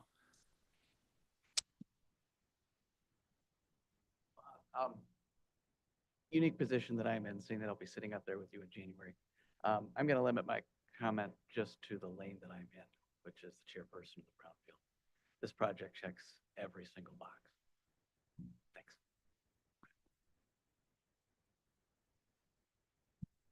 Yep. I'm Roman Wilson with Fishback, the Brownfield consultant that prepared the Brownfield plan on behalf of the developer. Excuse me. The tax incentive that's before you, and seems to be a, you know, contentious item. And so I just want to provide some clarity on what that actually is. We heard tax abatement. We heard, oh, he's going to pay his taxes. They're going to get that back. And, you know, that it is. It's a reimbursement on eligible activities that gets screened. There's guardrails for that. And we talked about eligibility. I think it boils down to is, do you want does the community want a project that is going to offer that workforce housing that's going to keep the rates restricted for that window of time? When I don't think any of us would sign up, and for myself and as a consultant, I'm going to sign up for, I'm going to keep my hourly rate for the next 12 years. That just doesn't work. My clients would love that, but it doesn't work. In the case here, the incentive is for gap financing. So in order to accommodate that area median income, that 95%, so that household costs are 30% or less, we've all probably tinkered around with those numbers. The rent rates for this project fall within that. In order to to maintain those for that window of time, there's a gap, and that's what that represents. If you do the MSHDA calculations, and it is present in the Brownfield plan, those numbers actually, they could have came in for $5 more million. They're only going for the need for the project to make it happen. The questions about, well, what's going to happen after this is done? Well, the incentive is geared to make the project work during that window of time. We all know we've got mortgages, we've got, as time goes on, the amount of interest and everything balances out, right? And at some point in time, you hit equilibrium, and the project can sustain itself and can still meet the needs of the community. So just wanted to point that out. This program was actually, the tax increment financing for Brownfield started in 1996. So we've had Republicans, we've had Democrats, we've had all kinds of people float through the system. It's highly successful. Originally, it was based on brownfields in the sense of contamination. As time's gone on, you've had functionally obsolescence, blight, land bank owned property, historic resources, and now housing property, which has come up. This is the best mechanism because it has been successful to have housing in it. I don't think we want to have housing projects per se on contaminated property. In this case, we have a clean phase one showing that it is clean and it's going to be safe for those that will be on the property. It's proven the mechanism here, again, to cover gap. And just want to make sure that if there are questions related to the actual incentive, it's not about padding a developer's pocket. It's covering the gap only for what is necessary for the window of time that is needed. So thank you for your time. Thank you. I just wrap things up and maybe just offer one more alternative or opportunity. Roger, this is the Finance Committee, 4 members on it. There's a lot of people, the local unit, the development team, the Brownfield Authority, who have put a lot of time and effort in bringing this project before this body. I wonder if it might be acceptable as finance to put it to the board, being that, as Josh said, it ticks all the boxes. And in the resolution, what the commissioners are supposed to do is make sure the plan constitutes a public purpose. It meets the requirements of the act. The costs are feasible and that they are, we have the abilities, authority to manage those costs, that what's being asked for is reasonable and that the capture is reasonable. And I think the plan does do those things as we've looked at. So would it be an opportunity to move it to the Board of Commissioners and let the full board review it, and therefore the public hearing can also take place before a vote occurs, maybe giving even more of these people an opportunity to come and speak to it. I guess that's just one alternative I might offer before, shutting it down here. Perhaps let it continue on till Tuesday and see what happens at that point. So I guess that would be the last thing I'd have to offer. Okay. If the commissioner or the chair would consider that. Sure. Thank you. Call a question. Okay. We'll take a roll call vote on I'll go back to the motion. To recommend and forward to the Board of Commissioners a resolution approving the Brownfield Plan Amendment for Coopersville MFD LLC located in the city of Coopersville. We'll do a roll call vote. Mrs. Wenzel, No. Mr. Moss, No. Mrs. Curran, No. Mr. Belknap. Yes. Motion fails. Okay. Item 12, contract for medical services in correctional facility. We have a suggested motion to review and approve the 4-year contract with Vital Core for jail medical services in the amount of $8,269,794.89. Okay, So moved. so we have a motion. Do we have a second? Second. All right. Just bear with me a second. I think my battery's going low on my computer. This request is from the Christy Hansen at the jail. Is there anyone here to speak on the 4-year contract?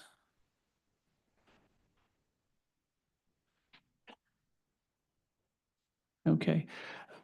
Ben, I don't know, do you have any background on this request? So this is the contract with Vital Core, ended May 28th. They've been paying month to month and have a new agreement that they're requesting. There are two Vital Core contracts coming up. I'm confusing in my head which one this is. I know It's a there's big one. Yeah, there's a cleaning arrangement, and then there's also a healthcare one that's going. This is the medical services for the jail. Right, right. It's, costs have been going up. We're looking at other options to try and find more cost competitive options. There aren't any. It's an ongoing challenge that every municipality is facing right now. So, it is a large cost. It's a necessary function that we have to provide. So we're stuck having to pay it, and we can't find a cheaper vendor right now. Okay. Karen, would you like to comment? I could just add that we worked with the Sheriff's Office purchasing did. So there were 4 responses to this proposal. Vital Core is the vendor that was providing this service previously. And there have been rising costs in this area. So when we want to do a proposal, Vital Core still came in as the highest rated. And so that has been some time. There were some contract questions that have been worked out with Corporation Counsel and the Sheriff's Office. And so that's why it's showing up on your agenda today. Okay. Any questions from the committee members? No.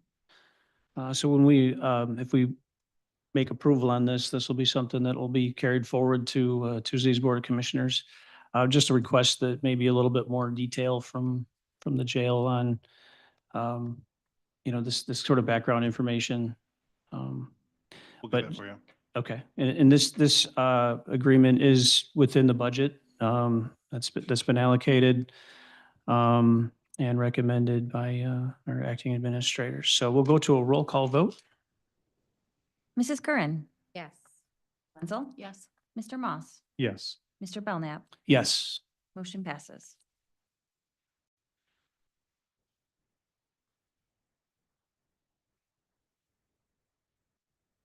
All right. Our last item for action, number 13, is the fiscal year 2025 budget adjustments with a suggested motion to approve and forward to the Board of Commissioners fiscal year 2025 budget adjustments per the attached schedule. Support. All right. Karen, do you have any comments or is there any questions on the requests for the adjustments? I know they're in the packets, so. Happy to answer any questions if there's questions. I think we made you get up for no reason. I'm sorry. Okay, we'll go to the clerk for a roll call vote. Mr. Moss, Yes. Mrs. Curran, Yes. Mrs. Wenzel, Yes. Mr. Belknap, Yes. Okay, so that concludes our action items. We do have on the agenda Treasurer's Financial Monthly Update. Noon? Hi, Jason. Deputy Treasurer. So Cheryl can't be with us. She had a family emergency this week. So I'll be stepping in and I can answer any questions to the report if you'd like. She has some notes that she left, just talking generally about the market and things that are happening. Of course, a lot of our articles were written last week. So a lot of things have kind of changed. And a lot of the information in this report obviously was from September. So a lot of the financial information you see in September, as tax money's come in, there's different, we've invested a lot more money. So not dramatically. I mean, if you look at that pie graph on 2 or 3, where it kind of splits up, that really hasn't changed much percentage-wise. Maybe the numbers have gone up a little bit, which is good because we have some more money to put in there until, obviously, as we go through the year, we start spending and then we have to start bringing it I will note that I think last time I was here, we talked a lot about the inverted rate curve. It is flat as a pancake right now. So whether you're investing in something that's 6 months or 30 years, it's all about 4.5%, give or take. I know that the Fed cut 25 basis points yesterday, but the bond market is still going up. So that's just some, right now it's obviously there's an administrative shift coming, the market goes one. So just keeping an eye on it, and we're just investing as we see opportunities come along in treasuries or imminent CDs. So this one's good, some good CD rates for our short-term investing. But I can answer any questions you may have about them. Any questions for Jason? Yeah, just an acknowledgement that I think we're gonna see a whole new world here in a short time. Don't know what that is, but Yeah. Be interesting. Keep us on our toes for sure. Mhm. We figure out things settle out. Thank you, Jason. Thank you. Okay, with committee reports being concluded, this is our second opportunity for public comment. As with the first round, I'm able to approach the podium and give a 3-minute. And who's ever first, you have at it.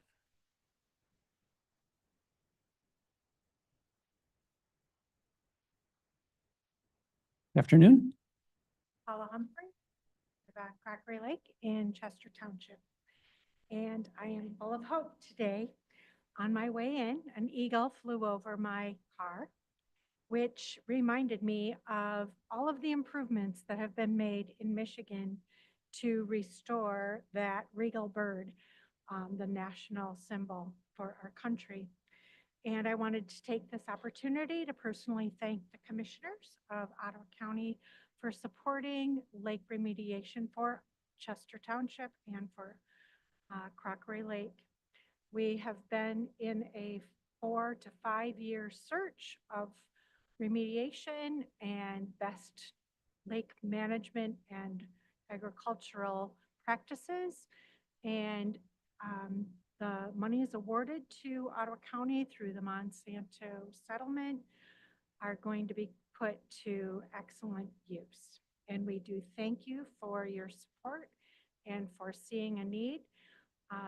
When Jennifer Jones, Dr. Jones came and represented us and presented her case, she pointed out the variables of Crockery Lake that made it important to support her and her initiatives to this lake remediation project.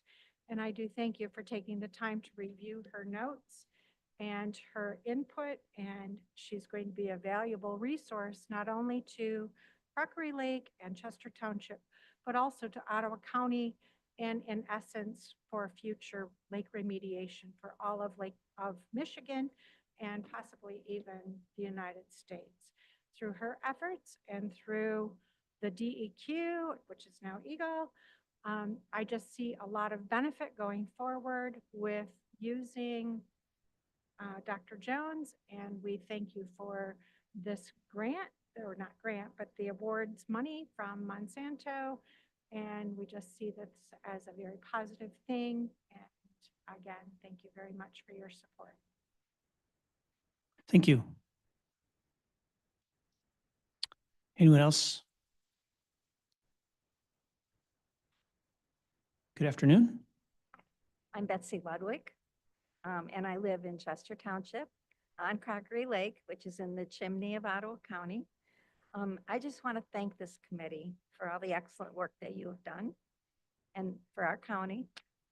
You worked for the people and for our land and for our water resources. Some of you will not be back, not because you failed, but other forces prevailed. You did a great job, and I just want to say thank you. This is a big job. It can be a trying job, a thankless job, a tiring job, and you have done it well. And remember, the work you have done here has lasting effects on this community and the county that you love.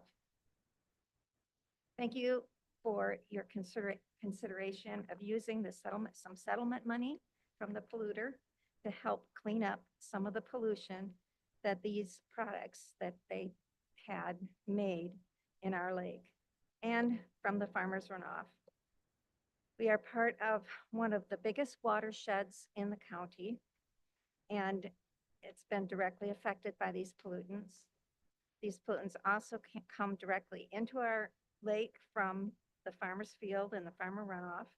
They flow into other parts of the watershed, then they flow into the Grand River, and all the waters connected to the river, including the lakes, the bayous, and then the Lake Michigan. So I just want to thank you for being good stewards of a gift that's been given to the county to help clean up some of this stuff that would change the future for our children and our grandchildren. So thanks. Thank you.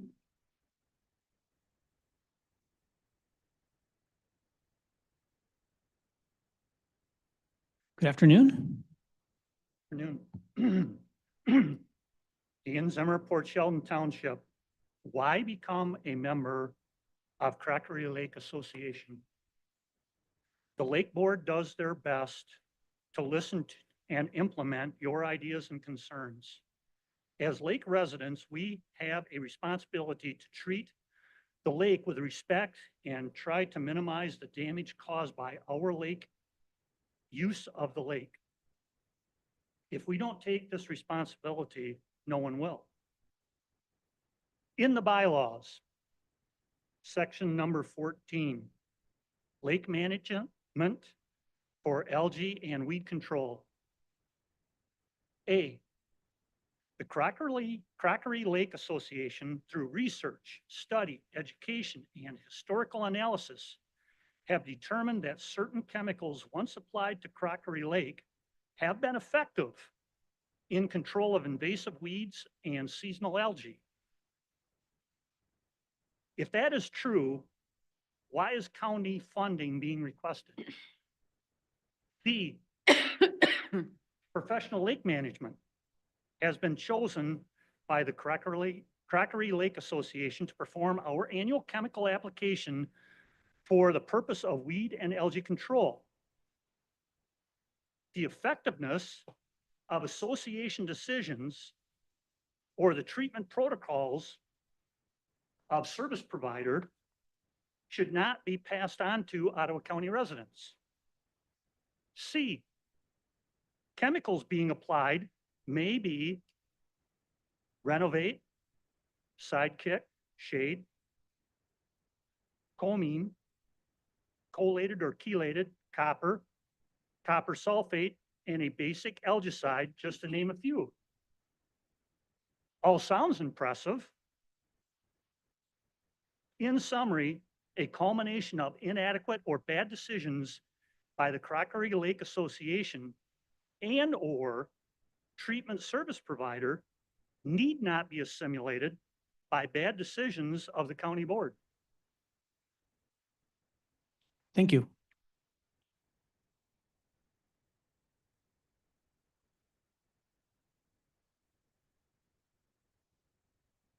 Good afternoon. Hi, Chris Crothers from Holland Township. Today you chose to virtue signal to your political base by removing a paragraph about DEI that you admitted yourself made no change to the contract. Your whole argument against DEI is its cost, and the removal of this saved the county $0. At this point, you might ask, why does this matter? Why are you even commenting about it? Aren't you just taking the bait? I'm speaking because you are clearly in echo chambers where you believe these efforts are not needed. I'd love to tell you what's going on outside of your bubble. Some of our local students are being targeted with racist text today. One of our local nonprofit directors brought this to our attention this morning, and I did some Googling to find out that this is happening statewide and possibly nationwide. Here is the text that came to a couple of our students of color.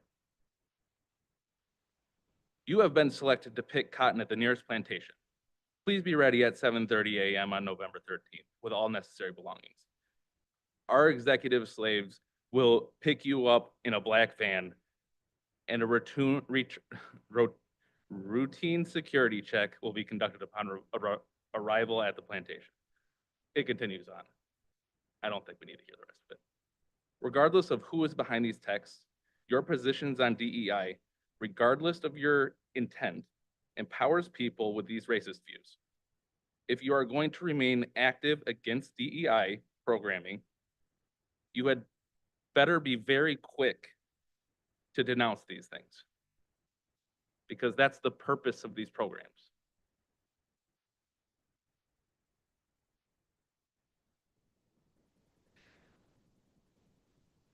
Otherwise, you're signaling to everyone that you approve of this racist rhetoric.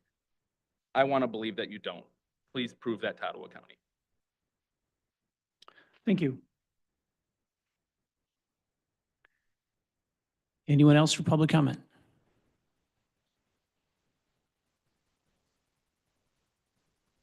Going twice? Okay. That concludes public comment. And for those that were with us, we had quite a bit of time here today. I appreciate everybody's time, thoughts, opinions, being a part of this conversation. Covered a lot of ground today, and just grateful for participation. Don't hesitate to come back and keep engaged. Thank you. So with that.